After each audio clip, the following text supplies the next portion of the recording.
अगर अब तक कोई भी ईमेल नहीं भेजे हैं तो कल जुमे का दिन आखिरी दिन है, और इस तरह से अपने मस्जिदों में ऐलान करें और मस्जिदों के बाहर दरवाज़े पर इस तरह से ऐलान करें और बतलाएं कि इस तरह से ईमेल भेजे जाते हैं।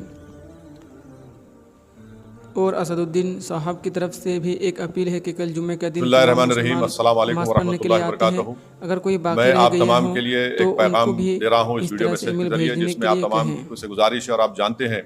कि नरेंद्र मोदी की हुकूमत उसके खिलाफ एतराज़ात देने का तो उसका तरीक़ाकार ये है कि आप पहले अपना फ़ोन को लेकर उस QR कोड को देखिए, और उस QR कोड को स्कैन करने के बाद आपके पास ये आएगा, एक ब्लू बटन आएगा ओपन जीमेल को आप प्रेस करिए,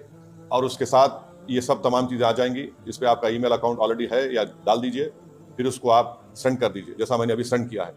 तो मेरी आप तमाम से गुजारिश है कि आप लोग, क्योंकि जुमे का दिन 13 तारीख आखिरी दिन है, तो मेरी आप तमाम से गुजारिश